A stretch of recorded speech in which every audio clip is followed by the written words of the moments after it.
up to you. 1, 2, testing. 1, 2, 3, testing, testing.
Set to go. We'll call to order the city council meeting for Monday, July 21st, 2025. Please stand for the Pledge of Allegiance.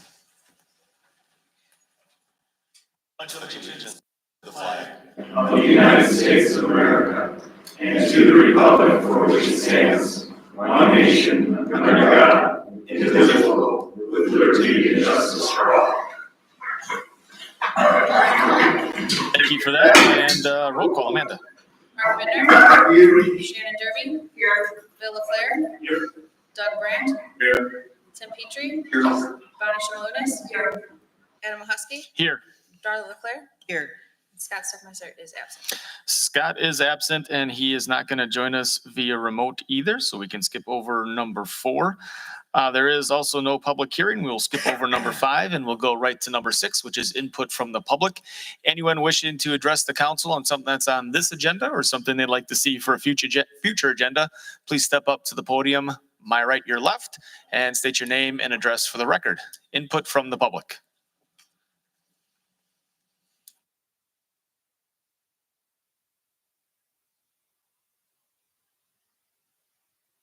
Hello, my name is Jim Bob Scoot. I live at 1800 Jefferson Street here in Two Rivers.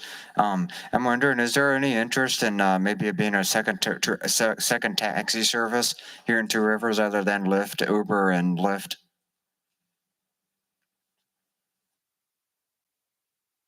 I do believe we do have a taxi service, Trivers, I think it is, right? TR or Two Rivers Taxi Yeah. Service. And I do believe Uber and Lyft do run throughout. I'm not sure if anyone else. There might be some of the Manitowoc ones that come by here and there. I know there are some that they use the Safe Rides for in Manitowoc that come to Two Rivers as well from time to time.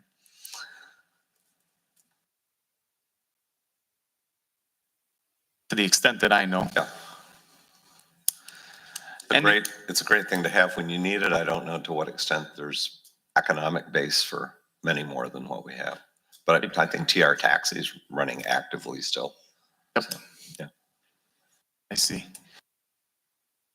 Anybody else input from the public? Thank you, Jim. See none, we'll move on to council communications. Anyone wants to share anything that they have received from citizens, letters, emails, phone calls from citizens? Mark. Mr. President, I think we all received a letter too from a citizen who was named on bans on the beach. And she said that the Rotary booth that was operating on the beach selling beverages was blocking visibility. I happened to be there with not working the booth, but my wife, full disclosure, is a member of Rotary, and she was working the booth. And I talked to her later and I suggested to Rotary that they change the booth location because the booth was moved very far forward. It was set up late. And because of some problems further where they normally locate back to the rear of the stage, they had to move forward. So they will attempt in the future to keep the booth location as close to the snow fence as possible to ensure whatever visibility is available for people in wheelchairs. Stage clearly. I'll just tail on that because I think we did all receive that. I did communicate back with her as well, and she expressed that same thing. She also expressed to me handicap parking, what didn't seem to be readily available for her. I think it was her husband possibly that needed that. I don't know if they were blocked by Rotary as well, because I know it was the view and then it was parking as well for handicap. So I'm not.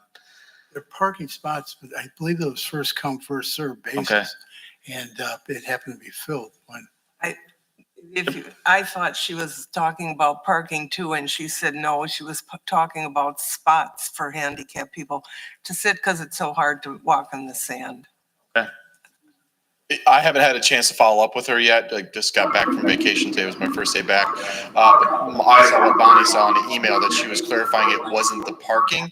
It was that there was no place in front of the bandstand that was concrete other than the walking path for a handicapped person to go. There are white striped lines on the sides of both sides of the pavilion. Those could be cleared of sand a little bit better to make them a little bit easier to get into. But yeah, I need to follow up with her and just kind of get a better perspective as well. But my understanding was it was not about specifically parking, but more of just where to go seat yourself to be able to see the stage from the front. Okay, so would you follow up with her on that? Because yeah, I had a different take. I thought it was parking. I thought it was spaces, Yeah. available handicap spaces. So obviously anything that can be done to enhance access for folks that want to go out and enjoy the beach or the concerts is worth looking at. Thank you, Mark. Anybody else? I know Val from my office had forwarded an email that we received relative to some noise ordinance concerns and issues relative to a recent event at Heroes Venture. So those were shared with the council. I know at a special meeting last week, the council voted on a noise waiver for a Thursday event for last week. So frankly, some of the requests we're getting would require modifying the ordinance further and further restricting things that might be up to council on a future date. But just wanted record that's been shared. Didn't come through the. Was that the one you were going to talk on, Bonnie? Or do you have something else? No, that's the same thing. You know, I don't know what a person does about all these things because nobody's happy with everything. And I find it very difficult to vote on so many of these things. I mean, like, it doesn't matter where you put a band, wherever you put it, someone's not going to be happy. And I don't know. I always say he's in a business district. He's own business. And from the report that at least that I saw from Chief, it sounded like he was well within not even having to have the waiver. So. Note that you may have all seen it. There was one complaint received and the reading was 45 decibels. So it was well within the 65 dB or 60 later in the evening limit that would apply under the ordinance. So. Anybody else? I just had one more to add. Some behavior issues at the beach. I know I did reach out to Chief Meinert. He's aware of it. They're in contact and addressing those issues. So if that people actually are watching, it is being taken care of by TRPD. Sounds like some of the same issues are cropping up in venues in addition to the beach. So Yeah, it's I think not so. just for anyone listening out there. It's not exclusively a beach thing. All right, on to 8, council reports from boards, commissions, and committees. Anyone have anything they'd like to report on? Quiet. All right, stage is yours, Greg. Okay. We are happy to see that we're in Snowfest week, and Snowfest will be commemorating a 50-year celebration, or its 50th celebration this coming weekend. We have invited a number of representatives, most of them two-legged, but one four-legged, from Snowfest to meet us. Ann Gretz, as president of the group, would you come forward, identify who you've got here from your board, and as well as our special guest? Okay, we have myself, Kim Anschutz, Becky Gretz, Trudy LeClaire, Jody Beringer, and Joanne Kuba, and Schiller, our mascot. Chiller, feel free to come forward and join Ann.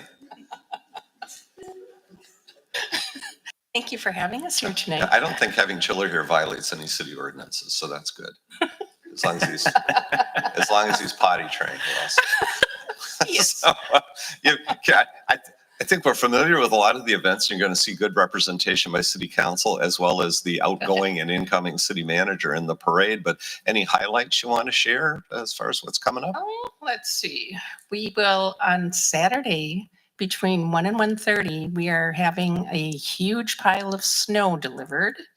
It will be in the baseball field near where the flagpole used to be. Okay. And we're hoping to have that it'll still be huge when it gets there, depending on the weather. So that'll be fun. On Thursday, we are meeting at Justin Nichols' office And Greg, and is Kyle coming too? I can't make it, no. Oh, okay. So Greg and Schiller are delivering snow to Justin Nichols. We're reenacting July 9th, 1936. We've got lots of fun things at the park.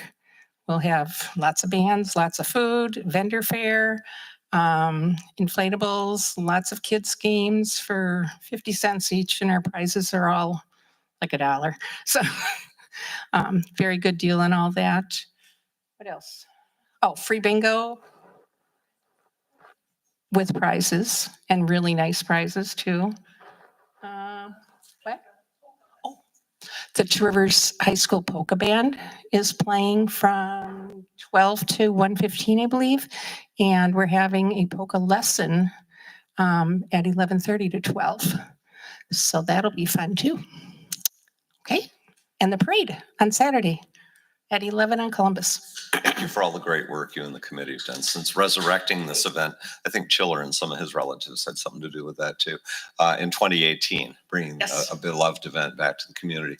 Council, we have a resolution offered for your consideration this evening.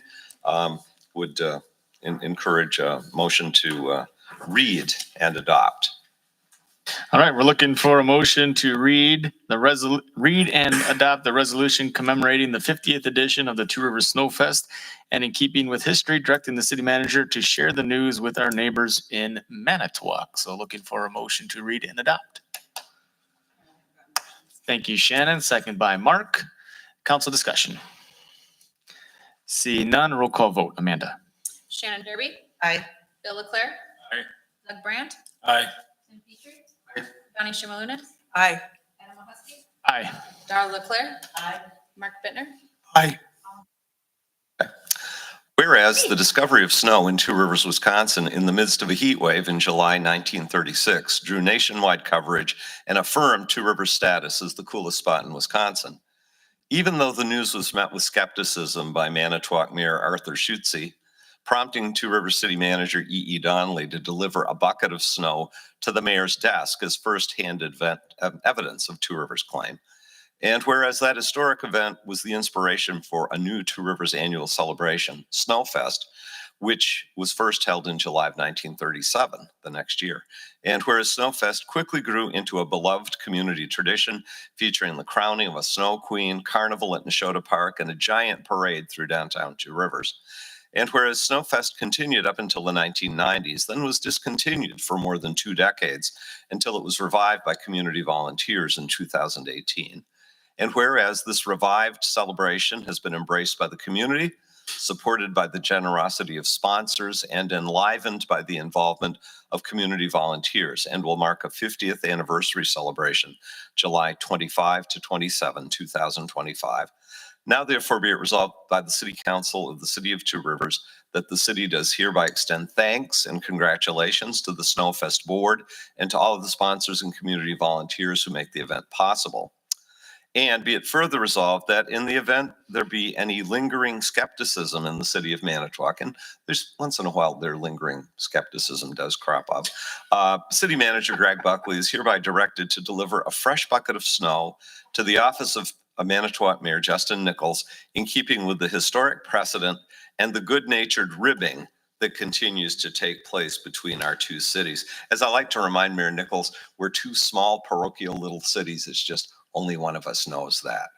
So with that, adopted this 21st day of July, 2025. Thank you, Council. And is there anything else you would like for me to take along to Mayor Nichols when I stop by on Thursday?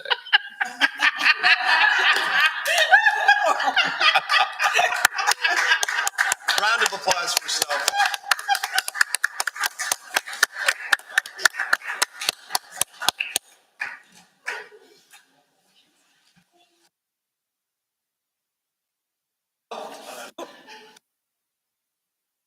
Thanks so much for taking time out of your evenings to be here.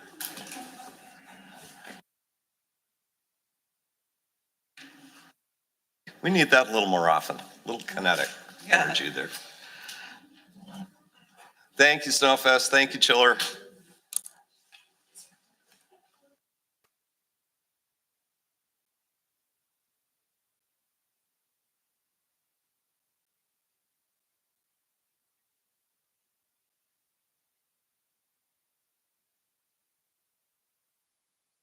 We had you fooled. Thanks. Okay, I'm sorry. Next up, under the city manager's report, we'll try to keep this one moving fast. Beautiful shot of the harbor. Thank you, Jeff Dawson. That view never gets old. We continue to look for community development director and city planner. Be passing that task along to Kyle Cordell, our new city manager. I would mention that the folks at Public Administration Associates that recently assisted the city here with city manager recruitment have just wrapped up a similar process in Sturgeon Bay and had several good candidates. So that might be an option as far as helping address that position. By the way, I didn't put him up here again, but of course, Mr. Cordell starts on August 4 in the office here. He and his family will be here this coming weekend, including participating in the Snowfest parade. So we now have our engineering youth apprentice on board down in Public Works. Matt, any comments on that or slides self-explanatory? Yep, Caden joined the engineering team on July 9th. He'll be a junior at Two Rivers High School this fall, enjoys the outdoors, especially kayaking, good place to be. Upon graduating, he's looking to do something in the science, technology, engineering, and math area, leaning toward engineering. So it looks like he's interning in the right place.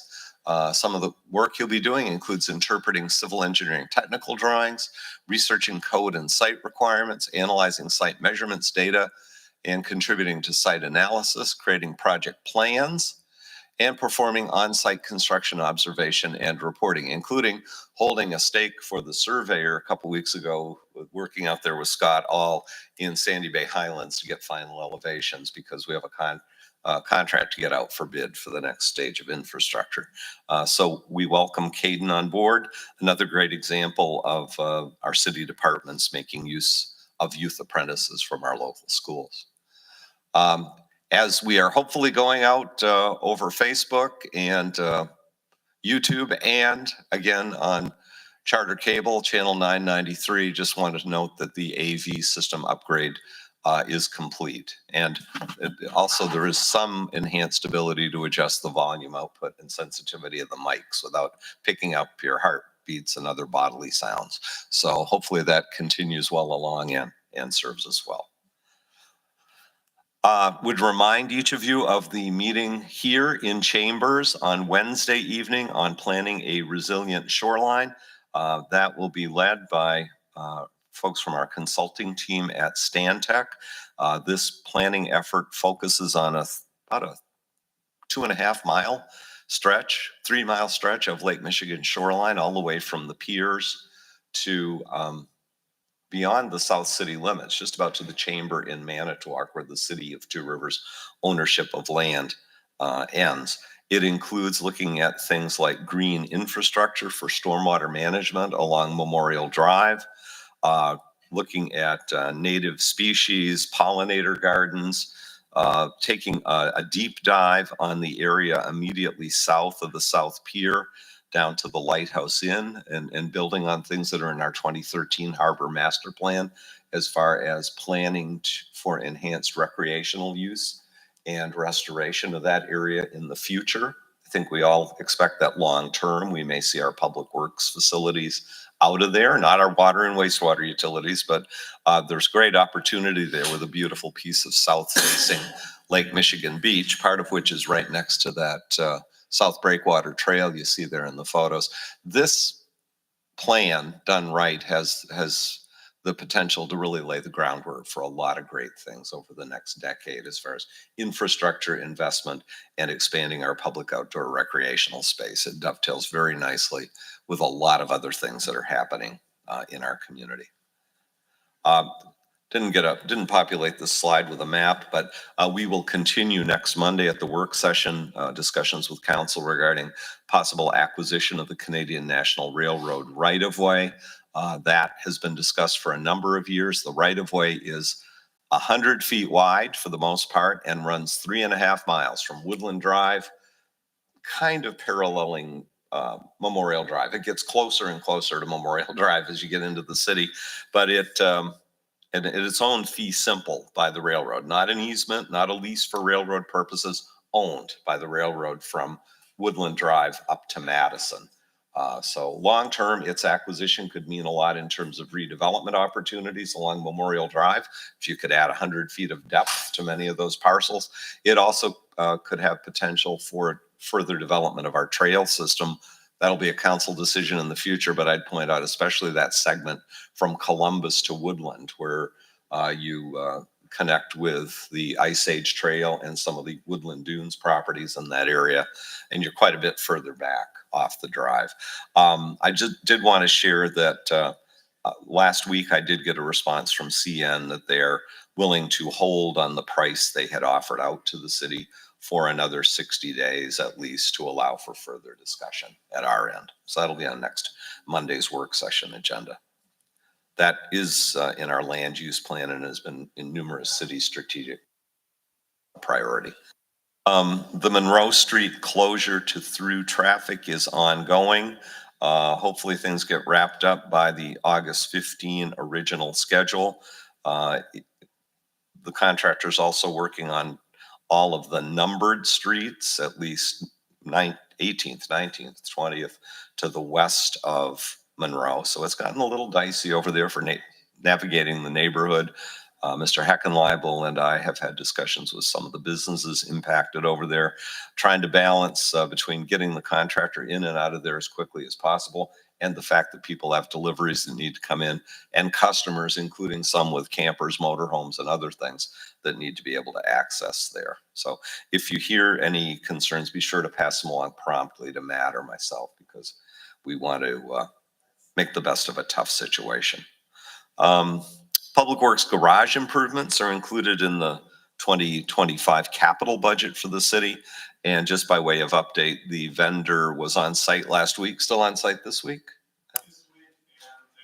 Okay. Installing the exterior cameras and service door, the security systems for the doors and new service doors will be installed on the building next week. There's also some structural repairs to steel columns, and then a contract to be bid out for re-roofing of that facility. So that's moving along. Public Works Committee might want to tour at some point as the work moves along. Sandy Bay Highlands, not a lot looks different up there. Like I mentioned, in August, engineering will be coming back to you with bids on the next phase of infrastructure for phase 3, which will be the curb and gutter, first lift of asphalt pavement. I am pleased to report that week before last, we did close on the sale of 2 lots to Lakeshore Residential. They're under contract to purchase 4 lots this year. So that's Brian Lodel and Company. We expect they'll have site plans, architectural plans in shortly for the Architectural Control Committee to look at. I also, for the CDA, signed off on a full price offer for lot 20 in phase 3 last week. That's a $74,900 lot. We have another lot under contract and scheduled to close by about the first week in August. One was sold last year to a couple from, late last year, I believe it was, to a couple from Stevens Point that Barry Cron will be building the house for. So that makes for a total of 3 lots sold in phase 3 and 2 under contract right now. So things are coming along pretty nicely up there. The CDA is going to be taking title back to a lot that was sold 5 years ago under the provisions they've allowed a couple of extensions, but under the provisions that allow for repurchasing lots for what they were sold for if purchasers don't timely proceed purchasing the house. That's a 38,000 square foot lot. I'll be discussing that tomorrow night with the CDA as far as pricing, because clearly pricing structure has changed in phase 3, and that should be reflected as this lot is remarketed. That will mean pulling some money out of Fund 209, the special revenue fund for Sandy Bay. But again, there's cash in there from the lot sales. We've already covered this year's debt service. And I'm hoping that'll be a fairly short-term proposition. with sales that we've got in the pipeline right now, I fully expect we'll close this year with more than enough money for next year's debt service installment, and hopefully it continues on well from there. So looking good. And I don't think we saw too much problem up there, did we, Matt, from the heavy rain last week?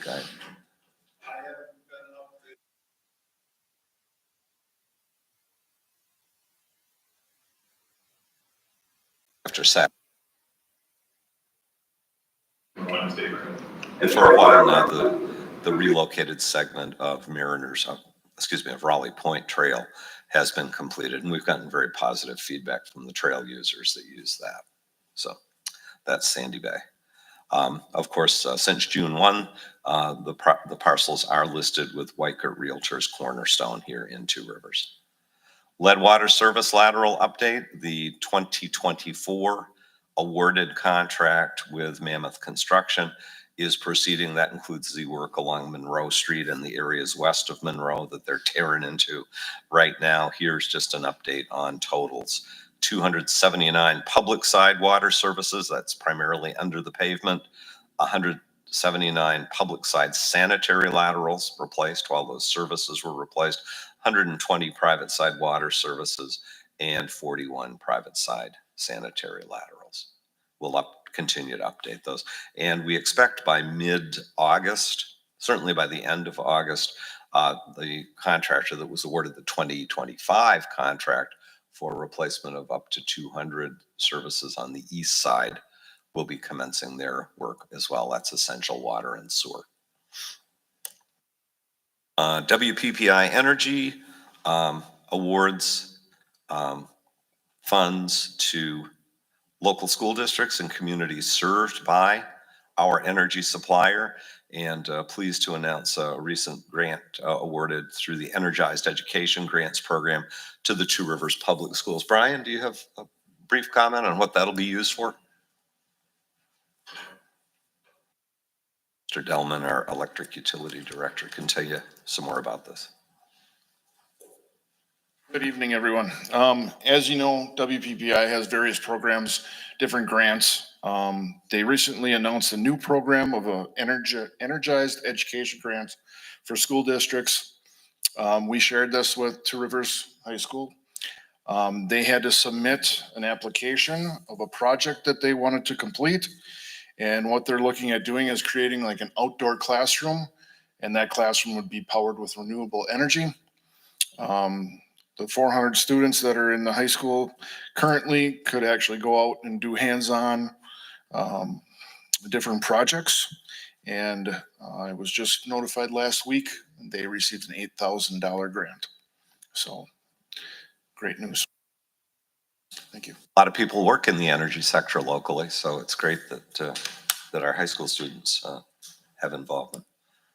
Memorial Drive, well, as of yesterday afternoon, at least, it was all done but the cones. I don't know if the cones disappeared today or not. They might leave them there for all just to kill the grass all along the highway. But with the exception of a couple of lingering questions, like what are you going to do about the striping on the Washington Street Bridge that does not line up with the striping on Washington Street, nor does it meet the project plans after grinding it into the concrete. That's, you may have noticed a little venom in my voice there. Yeah, that seems to be a screw up. It's largely done. I will add to that, it's the state's project, but we're not real happy about the fact that the city spent good money to widen the sidewalk in the interest of bicycle and pedestrian safety. The final pavement profile ended up diminishing the amount of curb height alongside the roadway to about 1 to 2 inches in some of the areas on each approach to the bridge. So you got a wider sidewalk, but frankly, at the end of the day, it'd be easier for a car to accidentally mount that sidewalk. So we're waiting to hear from DOT regarding pedestrian activated signals at Madison and 12th/Lake Streets, where we've been consistently told that RRFBs, the pedestrian activated flashing yellows, would be acceptable. We're now hearing that at least at the Madison intersection, right, where if there's a speed limit of 45 miles per hour or higher. Different type of setup is required where it's flashing yellows that ultimately go to a red, creating a stop condition for traffic. That opens questions up like, gee, can you still do these totally solar powered as opposed to cutting in circuitry beneath the pavement, which you typically don't want to do to new pavement. And that seems to be a bit of a change from what we were told and from discussions with vendors, different than what some of the signal vendors have typically understood as far as requirements for pedestrian activated signals in these situations. So stay tuned on that one. We truly hope to, it's our intent to undertake that upgrade as soon as possible after this project, but right now we've got some questions. I mean, I get it's their project, but still, I mean, if they agree to one thing, that's what we should be doing with the flashers, or they should help contribute to that. If they say that the yellow was acceptable prior to, then it should be either acceptable now, or they should be helping us fund the cost to get the red ones that they now want. And as far as that bridge, I did drive that over the weekend, and yeah, it wasn't even close to lining up, and that should be something that they're responsible for too. I mean, they're here for the Department of Transportation, not just theirs. They oversee all of transportation, even if it's within our city. We still have to ask for stuff, and they're supposed to have this done right, and it's not. That's not right. That striping misalignment kind of hit you. It's hard to miss that one. Yeah, I mean, safety wise, that's not right or okay. So It's pretty low profile and then it increases, so yeah, that's not right either, so it's. They should come down here and take a look and see what can be done about that. Like I say, we're awaiting answers on those things. So right. We'll keep you updated. Let's see.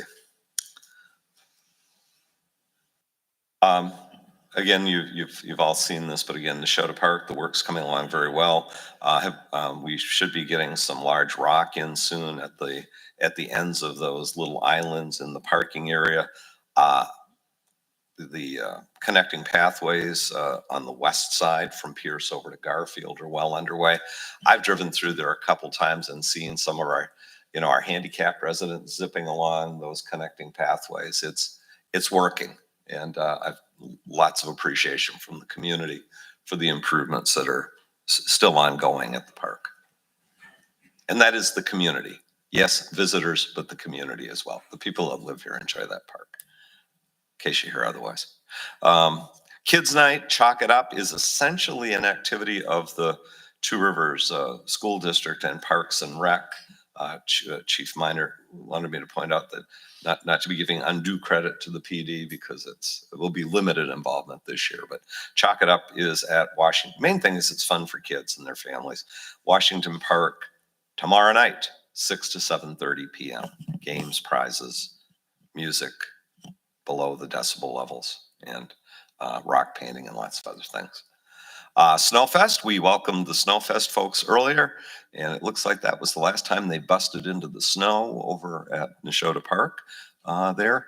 And again, that's Friday, Saturday, Sunday. The parade, 11 a.m. to 12:30 p.m. It may be somewhere else on the agenda, but could I ask again for a show of hands on council members that plan to attend and participate in the parade? LeClaire's.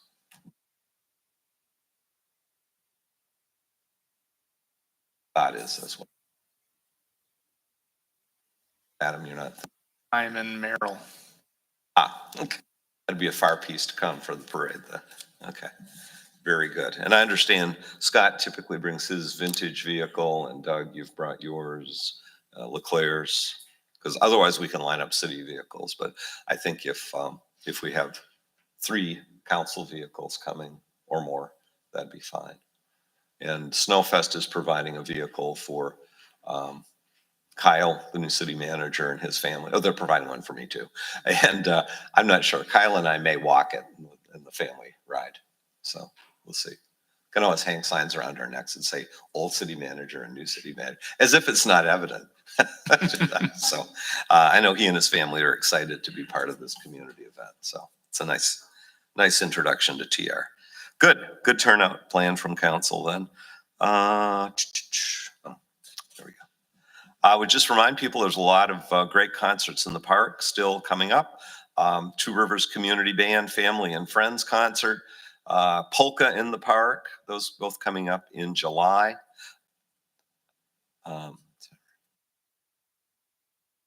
Nature is an Artist at Xander Park. That is a new story walk selection, and that premieres on Wednesday, July 30th. Does separate stories at the library and at Xander, right, Jeff? They are. So get out there and check them out. The Optimist Club's Great Bike Giveaway, wonderful Two Rivers tradition, and that will occur Wednesday, July 30th, 6 p.m. over at Walsh Field. You need to show up with your 2 to 12-year-old child present. Otherwise, you got to go find one. No, it's for the children, and must be present to win. But a lot of generous donors that make it possible, and kids leaving that place with smiles from ear to ear usually. Thank you, Two Rivers Optimists. The Trivers Trap Out Regatta is an annual event now, 3-day battle on the Lake Michigan waves. They camp generally at Seagull Marina right now, but their course is set up off Neshota Beach and is just a visual treat. And that is coming up first weekend in August 1st to the 3rd, off beautiful Neshota Beach. Bring your cameras. Downtown Friday Night Live continues. The Drawers tribute band on Friday night had an incredible turnout and had rave reviews. Nettle Hill, always popular, takes the stage on Friday evening, August 1. Backup is in the community house in the event of inclement weather. Ain't gonna happen. Bands on the Beach continues. Next up, the Spicy Thai Band on August 3rd. And all of those Bands on the Beach concerts are 2 to 5:30 at the Rotary Pavilion at Neshota Beach. Thank you, sponsors there as well. National Night Out Against Crime, that's what they used to call it. National Night Out. Police Community Partnerships, that's on Tuesday, August 5th, down at Walsh Field. Our public safety folks will be there with personnel and vehicles from the fire and police departments, but also joined by our other city departments, all of whom play their role to keep us safe and safe in our homes, safe in our community. So we'll have city utility trucks, public works vehicles, and staff and others. Sure, there's people there, but the real stars, Daisy and Zante, the K-9 officers of TRPD, will be there. Games, demos with sheriff's department, drones, K-9 superstars, the Jaws of Life, lots of good stuff. And the Cool City Crime Prevention Committee is cooking burgers, brats, and hot dogs, and also the local scouts will be participating. So that we always get a great turnout for National Night Out over at Walsh Field. It's another opportunity to come together as a community. So turn on out. And if you don't get enough brats and burgers there's a brat fry at the Leicester Public Library. Is this as we wrap up summer reading program, Jeff?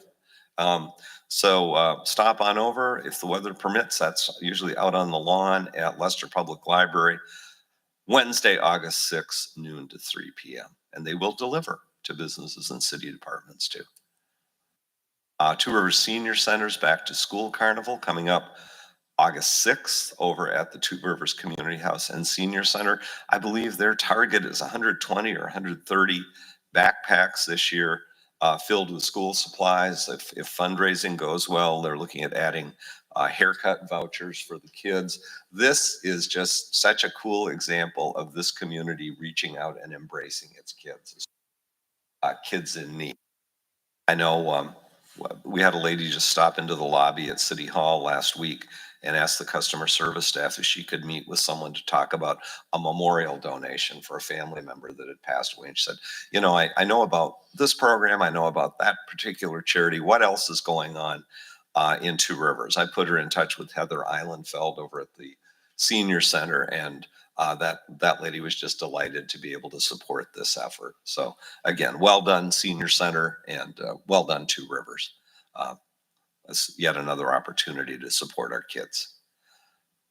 The Senior Center also has a Lambeau field trip planned for August 7th, which includes a tour of the stadium, the Hall of Fame, and lunch at the 1919 Kitchen and Tap.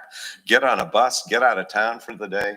You'll be back in time to go out and be on the street in Two Rivers, or at home for that matter, by evening. So we had to promote that. Rogers Street Days, major annual fundraiser for Rogers Street Fishing Village on August 8 and 9. And lots of entertainment. Again, burgers, brats, schmelt, corn on the cob, and lots of great entertainment. Thanks again to all the sponsors and volunteers that make that happen. Seeing the splash pad in the foreground, I hope you saw some of the great pictures that were shared about a week ago by Explore Two Rivers. The kids have been just using that splash pad a whole lot this summer. And we do know what the metered water usage is, if any of you want to know that.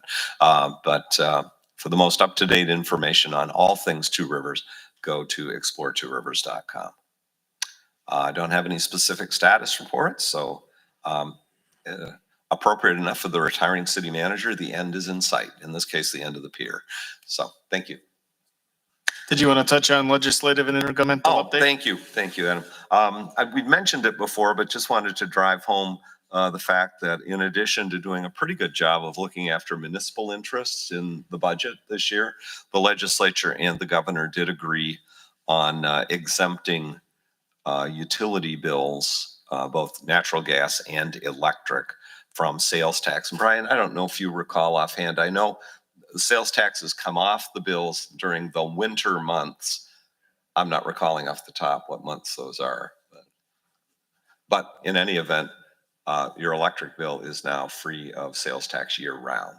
So on behalf of all of us, thank you to our legislature. It does mean shared revenues is going up 3.7% instead of 4.1% because they cut into the sales tax base a little bit.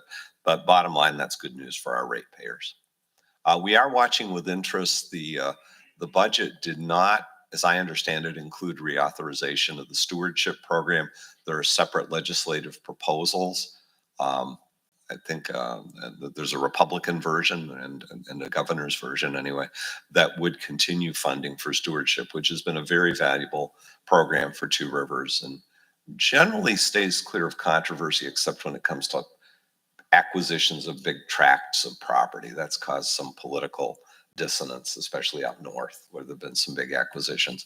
But if they can hammer something out there, just like they did on the state budget, sometimes divided government works, we'll be watching that one with interest. So that's all I had. Thank you. All right, then on to number 10, which is the consent agenda. Under A, we have presentation of minutes. There are 6. We have a city council listening session of May 28th, city council regular meeting of June 16th, city council work session June 30th, city council special meeting July 1st, city council regular meeting July 7th, and a city council special meeting of July 9th, all in 2025. Recommended action is a motion to waive reading and adopt the minutes. Under B, minutes of meetings, there are 4. We have the library board of June 10th, committee on aging July 7th, advisory rec board July 8th, and the plan commission July 14th, all in 2025. Recommended action is a motion to receive and file. Under C, department reports for July 2025, we have 9 of those. The recommended action is a motion to receive and file.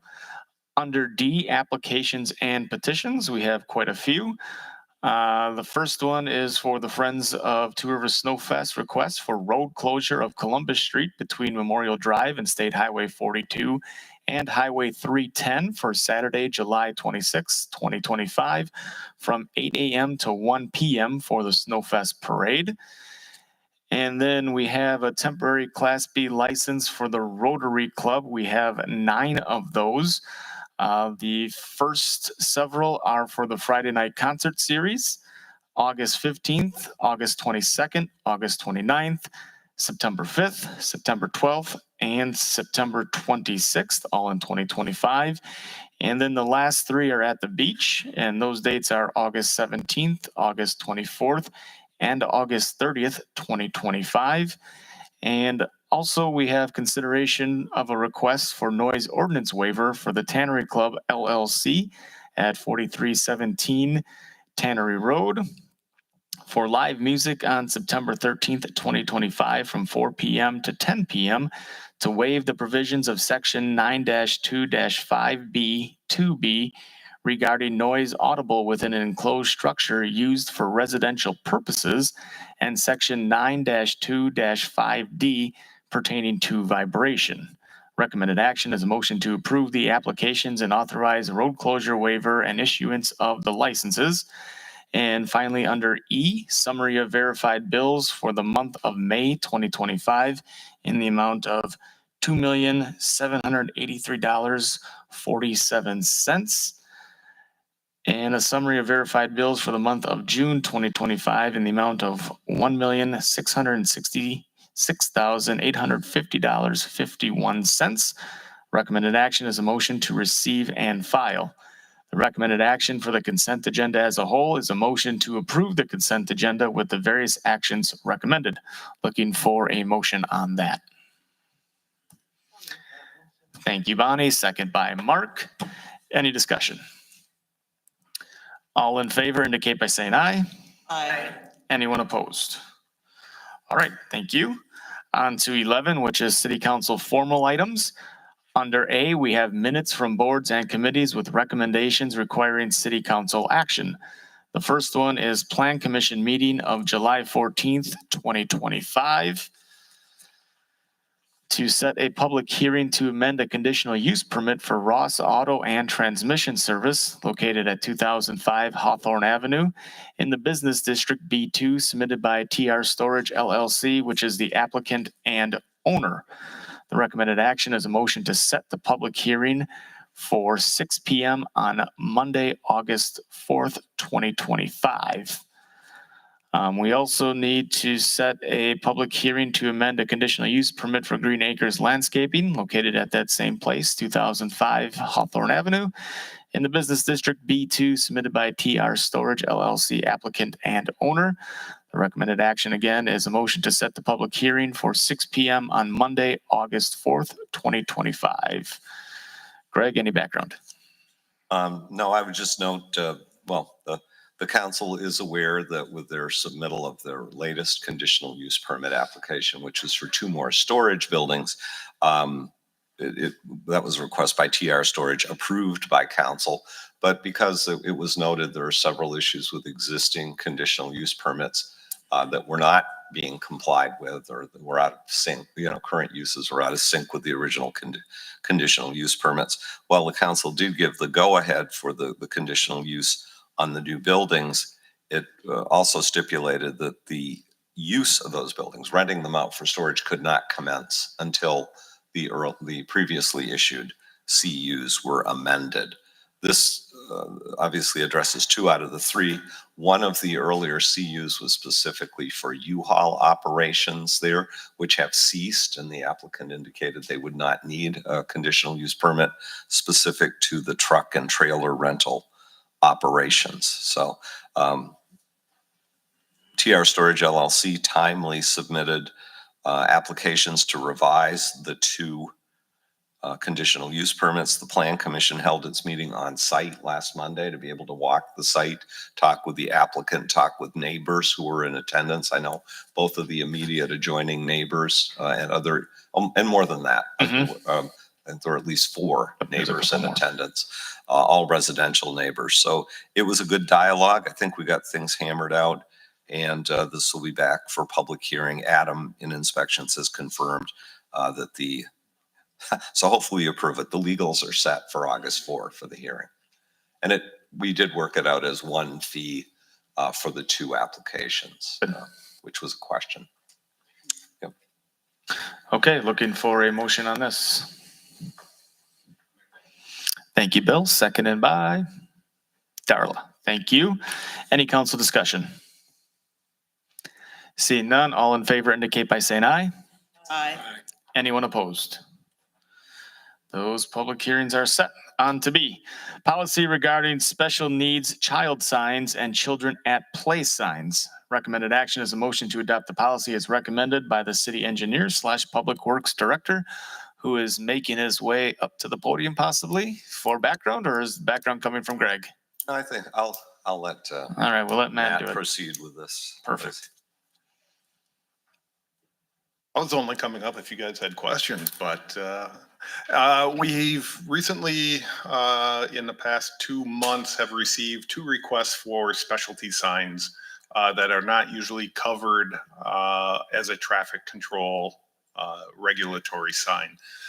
those being a deaf child and an autistic child area ahead, providing some cautionary notification to motorists that there's a special need in the area.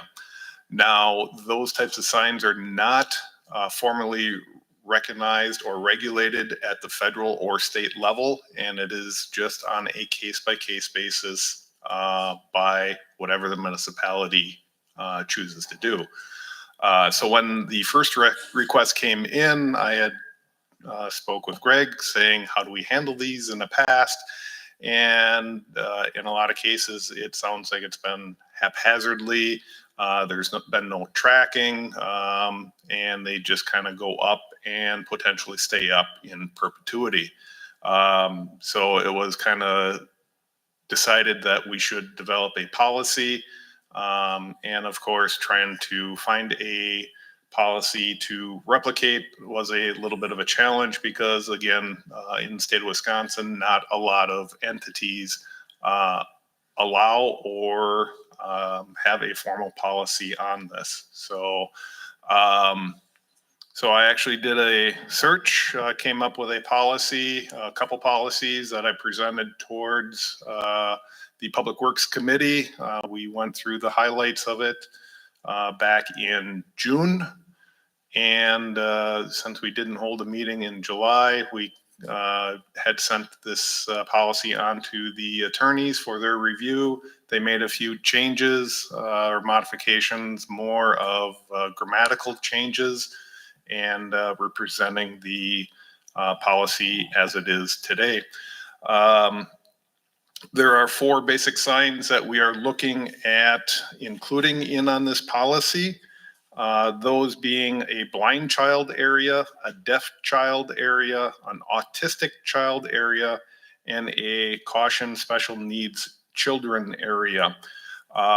We are not, the policy specifically prohibits or excludes children at play signs because that is more or less trying to promote playing in the streets, which obviously is not a good idea. So we will not advocate for children playing in the streets. Where in the other cases, those minors may not have the wherewithal to be aware of the hazards of playing in the street. So even though these signs would be placed in the public right of way to advise motorists, the full impetus is still on the parent or the guardian of the child that has a special need. So by no way does this mitigate the parental or guardian's responsibility to ensure the safety of their minor child. So, so yeah, that's kind of the quick overview. Questions? So basically, we have these 10 pages to tell us what the policy is, but we're not going to really ever use it. That is totally up to you. Right now I have 2 requests pending. I mean, we don't have a policy. So if you don't think this policy is necessary or we don't want these signs, you just tell me so, and I tell the 2 individuals that, no, we're not gonna do this. It's not a good idea. Or we come up with different rules. Mark and I've had several conversations today, and one of the policies, or a couple of the policies that I reviewed in developing this one, actually required a specialist signature, a doctor's signature, saying that the child has this special need, that yes, this child is blind or deaf or autistic, and that would be part of the application process. I didn't want to put that in my opinion, unnecessary burden on the applicant. The application is basically stating that the applicant is certifying that, yes, this individual has a special need, and that they will continue to send a annual request at the first of the year. If they don't send it in the first of the year, they have 30 days after a reminder letter. If they don't, the sign comes down and never goes back up. Mark? In my discussions with Matt, one thing I want to stress is in his research, and I looked too, there's no factual information to support that these signs prevent really an extra deterrent precaution. So it's really up to the parents or the shareholders, or for the kids. Also, in the special needs category, that would challenge any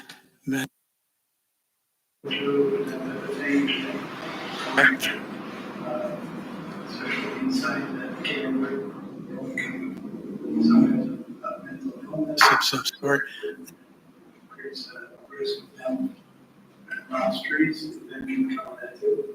The applicant, the parent or guardian, would need to specify what type of sign or need these individuals have. So they would, on the application, check whether or not this child is deaf, autistic, blind, or other special needs.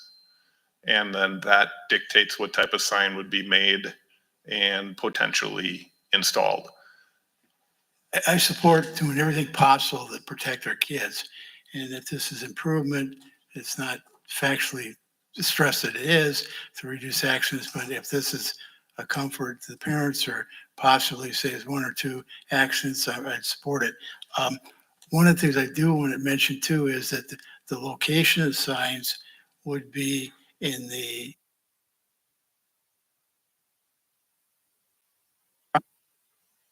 many of our streets, trees planted there, visibility of the sign, I think in some cases also it will be posted in several houses over because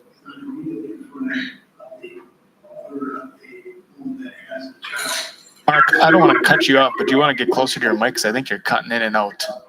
Okay. So the sign itself will be located downstream or upstream on both sides of the street because of the tree blockage. Will you determine then if that's even practical because of these big trees, or how's that going to be managed?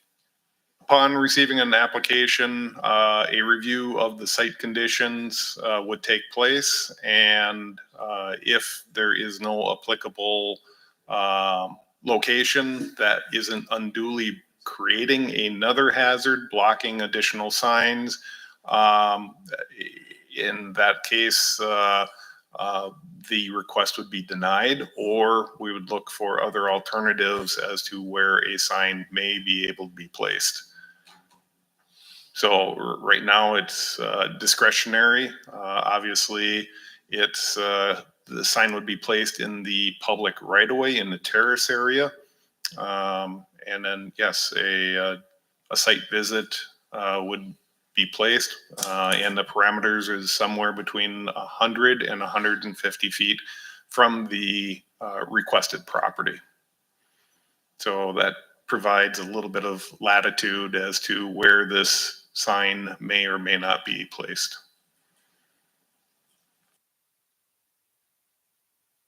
Shannon. Thank you.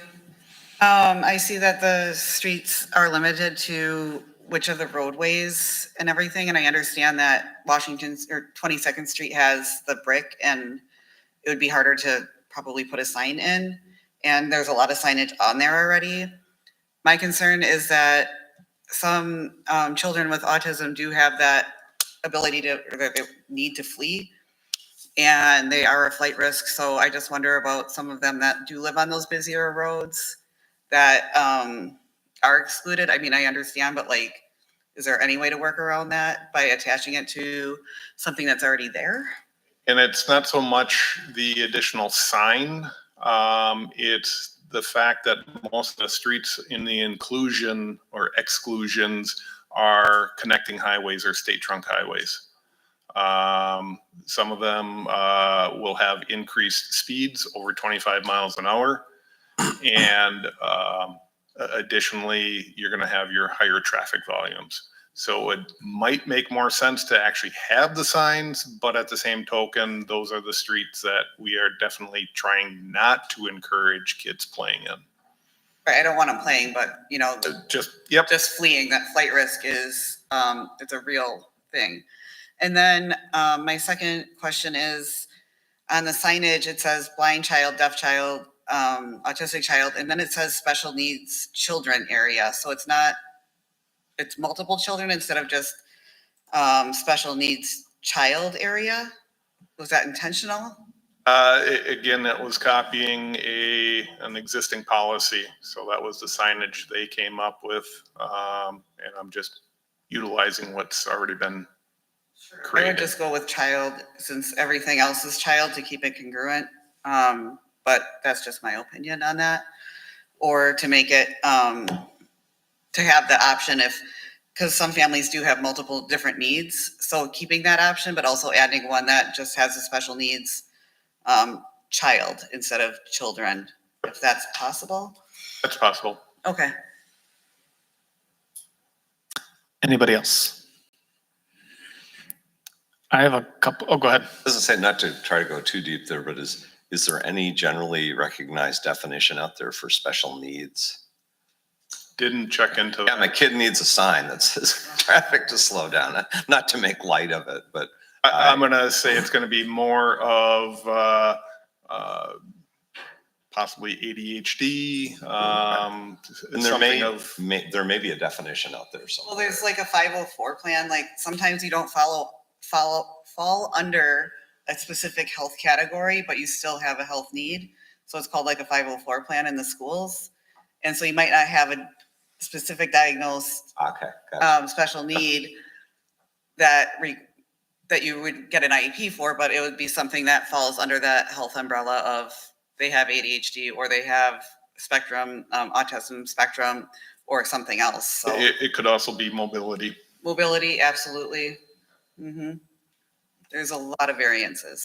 Yes, that's all I had. That might be one of the reasons that some of the cities require a doctor to also approve this before as it's been submitted to city then too, right?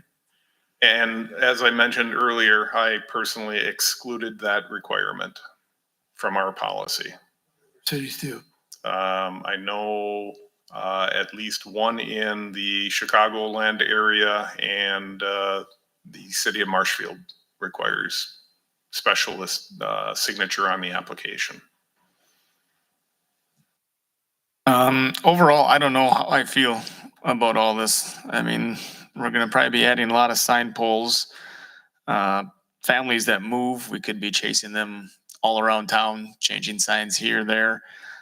I know the police department usually says it, DOT says it, too many signs become white noise as well. And I think that could dramatically take away from the purpose of what we're trying to do. If you see one or two, you pay attention, but all of a sudden you see 10 or 15 of these pop up and you stop paying attention. And that could cause a problem as well. So with that being said, I don't know if there's a area that we could put one in versus putting one on every street that wants to submit an application. What that area is defined as, I don't know. That'd be something we'd have to talk about, but I mean, you could be putting one on 10th Street, on 12th Street, on 13th Street. You could just be going, every street could end up having one of these. Would it be simpler to have an area defined as X amount of streets versus popping one up everywhere? Those are just my thoughts. Yep, my quick response to that is if you define an area, where within that area is that actual special needs? And not saying right, wrong, or indifferent, but, and I don't disagree, we may get a whole bunch of requests and then nothing. And my understanding is we haven't had a request like this in quite a long while. I think between Scott and Greg, we might have 1 or 2 deaf child signs in the community, but nothing definitive. And when were those requested? Why do we still have them if they are still up? Again, that's the purpose of the policy and the annual request to basically re-verify the need. And this is only for children between over the age of 2 through the age of 15. At their 16th birthday, so to speak, the sign gets removed. So there's a tracking mechanism of the need for the sign and re-engagement of the requesting party. If the requesting party doesn't reinstate or re-request, it gets removed and doesn't get reinstalled. So we're trying to minimize those signs, and I don't disagree. The more signs out there, they become oblivious. It becomes sign overload. So I don't disagree. This is in the budget, it would all be cost to the city, right? It's, I mean, minor cost to the city. Yes, Bonnie. I just want to make a comment.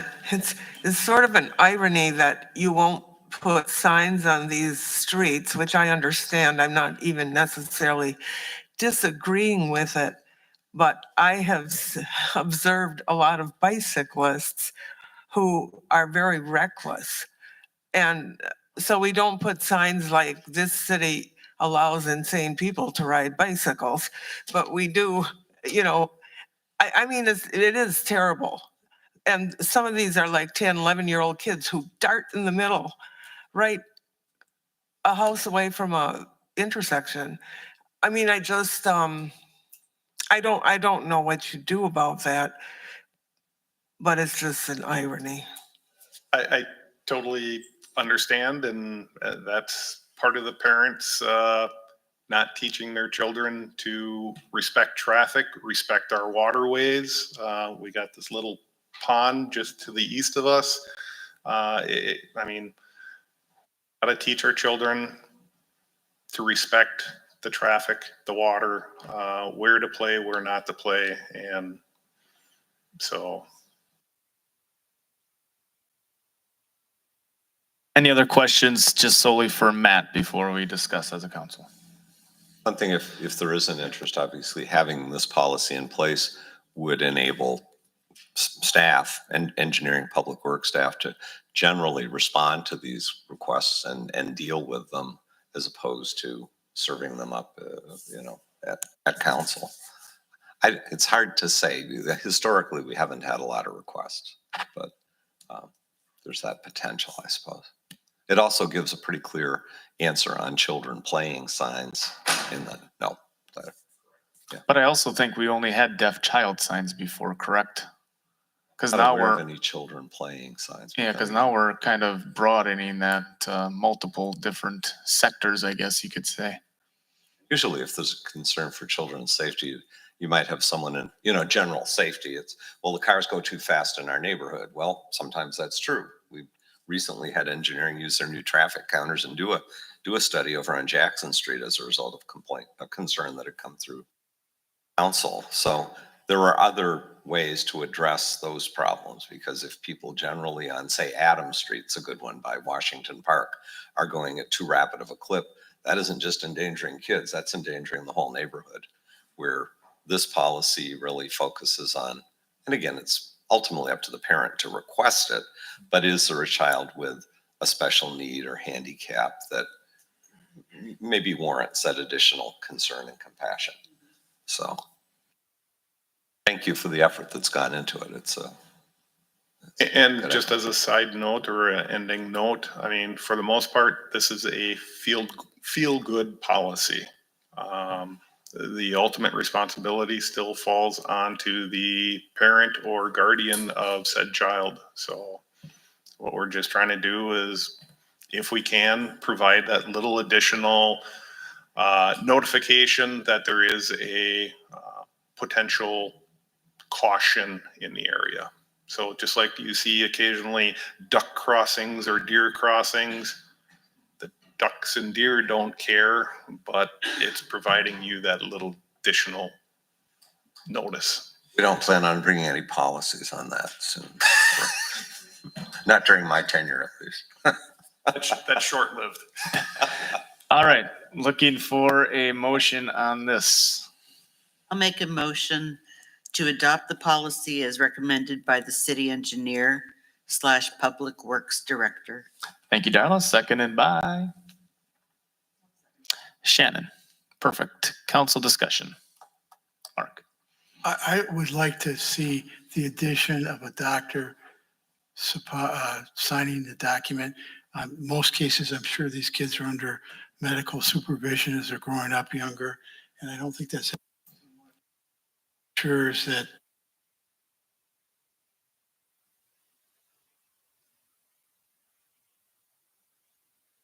Anybody else? Any other discussion? I'm not quite, oh, go ahead, Shannon. Related exactly to what Mark said, but will the change be made with the special needs to children to child and those changes be made? Do I have to say that out loud? I'm not sure how that works. That would have to go through I guess, no, well, the policy is stated in there as those two, so I guess that would have to come from Darla and then back to yourself to make that, because it was adopted as is, and in here, Adopted with correct. But Darla can make that if she does so wish. amendment for the doctor approval too would be. Let's make the amendments at the end too. We can discuss and see where we're at with all of them. But yes, good point. Anybody else? Well, she didn't. There may be others. I don't know. That's what I was waiting for. Okay. I'm personally not sure how I feel on this. I don't know that they do a whole lot to minimize any safety concerns. And I do think too many signs can become problematic, quite honestly. I don't know really. I don't know. I don't mind what Mark said though either, to make sure that people aren't just requesting this saying, hey, yeah, well, my child likes to run away. They don't really have a special need of any sort, but it's a special need for me to make me feel better, that it probably wouldn't hurt to maybe include that. a way that the doctors, Special need is kind of vague. I mean, what I consider a special need could be different than somebody else, I guess, to Mark's point. or if they're already under the care of a doctor, could they provide something stating that they're under the care of a doctor instead of making a special trip to the doctor? Because that gets taxing on parents, especially parents of those with special needs. So is there like some kind of documentation that we could have prior, like just saying like, hey, this is what he or she has, or? Yeah, I Are you think looking- anything that comes from a doctor's office, I think would be just fine. Yeah, you can email that stuff too. It doesn't have to be super formal, just something that documents it. I'd feel better about that than making them take an extra trip to the doctor. Anybody else? Any, That, oh, go ahead. I think that what he's got here is scrutiny. Things that are.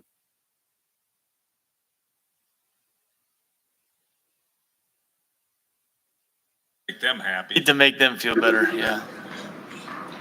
But I think what he's got worked up here is set up pretty good. I work with children with special needs every day, and they have, some of them cannot learn to be safe around traffic, around the roadways, waterways. It's just not in their capabilities. And having an extra sign, sometimes when you see a kid dart out and you're like, what the heck? It might just be helpful to alert them, alert the person or alert other drivers that, hey, this could happen. Or if there is a deaf person that they're not responding to you, or if you honked your horn and they're not responding, hey, I saw that sign.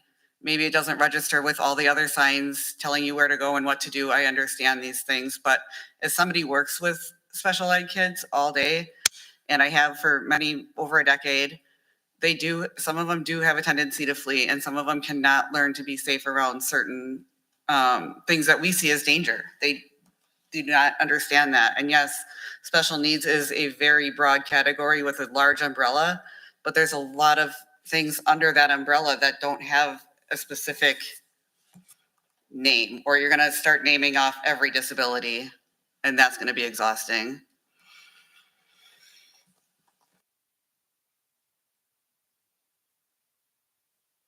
Okay, do you want to make any changes to your motion based on discussion? Yeah, I'll be, when I read it off, I'll be adding in the requirement for a doctor's note.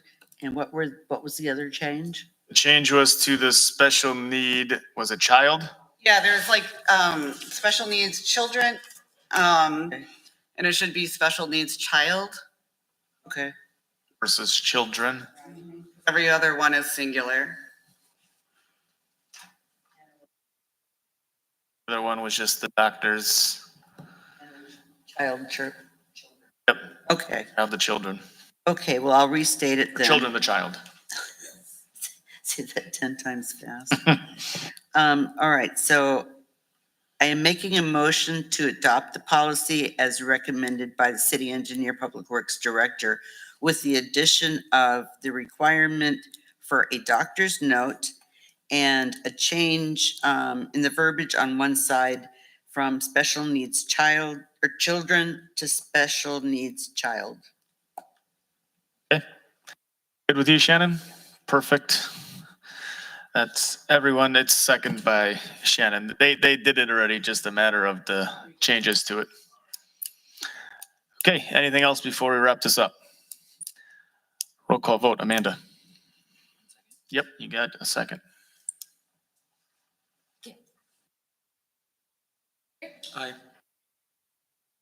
Aye. Adam Husky, Aye. Darla Leclerc. Aye. Mark Bittner, Aye. Shannon Derby, Aye. Bill Leclerc. Aye. All right, motion carries. Thank you for that. On to C, resolution amending the 2025 budget to create a separate capital projects fund to account for revenues and expenses associated with the planning for a resilient shoreline project. Recommended action, motion to waive reading and adopt that resolution. Craig. This is a bit of a housekeeping thing that I probably should have brought to you in April when, or actually, I think it was January when you authorized signing of the contract for the planning work for the Sustainable Shoreline Initiative. But this is simply intended to create a separate capital fund. Finance loves it when we create separate additional funds, but to track revenues from grant proceeds and expenditures out for largely for consultant services for this grant. Oftentimes, for grants that are secured by Parks and Rec or fire, police, a $25,000, $30,000 grant, even 50 or 100 will often just incorporate into an existing capital budget. But I thought here for clarity and making sure it's not going to be hard to track these revenues and expenses, but for clarity, given the size of the project with grant funding from 3 sources, it would be appropriate to establish a separate budget. So would request council approval of this amendment to allow for such accounting, and would note the requirement that any budget amendment does require a 2/3 affirmative vote to be approved. Minds think alike. That was my note. Perfect. Beat me to the punch. You've reminded me of that in the past, Mr. Wahecki. Perfect. Looking for a motion on this. First, Oh, go ahead. I have Sorry. a question. That's for Greg. Okay, at the end, it said, I guess this kind of threw me off. The very end, it said revenues, 405,000 and so on, expenditures the same amount. It's as if it's an empty fund. Will be at the end of the day. Pardon me? It will be. It will be. Yeah. But we're going to establish it anyway. Right. And, Right. its net balance will probably be negative for most of the duration because it's on a reimbursement basis. Okay. Yep. Oh, okay. And we've seen 2 months worth of billings. We are still waiting on the NEPA certification, the environmental review, which for a planning grant should be minimal, but I understand there's maybe a cultural resources review that still needs a letter before reimbursements can get processed. But we continue to get affirmation that the funds remain available. They're not the subject of any clawbacks that are going on. And of course, I'm hoping we have a good turnout on Wednesday for the public input session on the plan. But you're quite right. At the end of the day, which might be next year, this should effectively have a zero balance. But from now until then, you'll be seeing a negative balance. We'll be floating this from other city funds, which is not uncommon at all with any of our grants that are on a reimbursement basis. And actually, I think the Fund for Lake Michigan grant, which if memory serves as $66,000, I love how they do it. They send us a check. That money's on deposit. But the NIFWF, National Fish and Wildlife Foundation, you say that one too fast, you think you're being insulted, NIFWF, but that is on a reimbursement basis. This is a practice we were going to do anyway, but it formalizes, it's a good policy. Right. Frankly, we'd be doing it anyway. Yeah, But in order to get the funding. We'd be sticking it in an existing fund like Harbor. This Master makes Plan. sense. Okay, Doug did have his hand up. I'll give him first right to make that motion if he does so wish to do that yet. Yeah, I'll make a motion to waive the reading and adopt the resolution. Thank you, Doug. Seconded by. Thank you, Bill. Any council discussion? It is a budget amendment. It is a roll call vote. Amanda? Adam Mahusky, Aye. Darla Leclerc, Aye. Mark Bittner, Shannon Derby. Aye. Bill Leclerc, Aye. Doug Brandt, Aye. Tim Petrie, Aye. Bonnie Shamunis, Aye. all in favor. All right, motion carries. Thank you very much. On to D, extension of facade grant timelines for Violet Inn project at 1415 16th Street.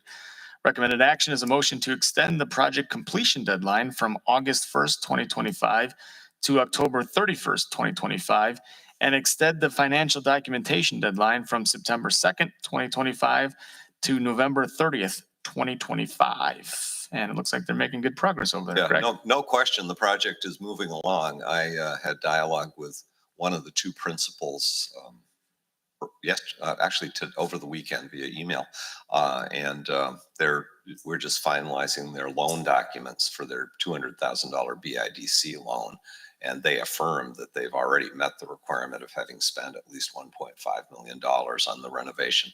If you get a chance, and I was thinking if we could arrange a tour, maybe if folks are interested just before the work session next Monday or something. It's been an amazing transformation that the two sisters that are partners in this project have overseen there. The Violet Inn is now Violet on the outside, but there's still matters of the mural to be incorporated, the final landscaping. So this isn't, and is it going to happen? It's just needing a little bit more time as some of the work by the trades on the building have slowed down over the course of the summer. But it's looking good. So I'm happy to recommend these extensions. The bottom line is we've got business owners, and we received a new application today from a Washington Street business for a facade grant. So the programs are being subscribed to, and people are investing. They're benefiting from the grants, but in many cases, well exceeding a 50-50 match. Heck, some of them are more like 7 or 8 to 1. So would recommend, in our custom of working with business owners and recognizing that sometimes things can't happen as fast as we'd all like them to happen, I recommend these approvals.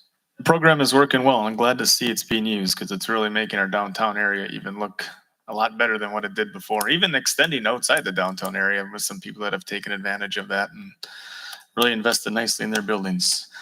Looking for a motion on that. Thank you, Mark. I'll make a motion extension of the project deadline from August 1st to October 31st, 2025 to extend financial document deadline from September 2nd to November 30th. And I agree, it's a great project for our community. Hey, looking for a second. Bonnie, thank you. Council discussion. Seeing none, roll call vote. Amanda. Adam Mahusky, Aye. Darla Leclerc, Aye. Mark Bittner, Shannon Derby, Aye. Bill Leclerc, Doug Brandt, Aye. Tim Petrie, and Bonnie Shamunis. Aye. All right, that Thank you. motion carries on to 12 for information only. Greg, you got it? Yeah, before I go into that list, I would note that up until the recent budget change, gas and electric bills were subject to sales tax 6 months out of the year, May through October, November through April. So thank you, Brian. That filled in that blank that I had earlier. We've already covered the Snowfest Parade. Looks like we got good participation from council. Again, that's down Columbus Street starting at 11 o'clock this Saturday, the 26th. Again, planning a resilient waterfront information meeting here in Chambers, 6 p.m. Wednesday. If I could, won't hold you to it, but council members that expect you'll be able to attend. I know it's summer, but I'm hoping we'll have a quorum available for that. The meeting on planning a resilient waterfront. On Wednesday. Wednesday. Yeah. I'm going to be late by an hour, Okay.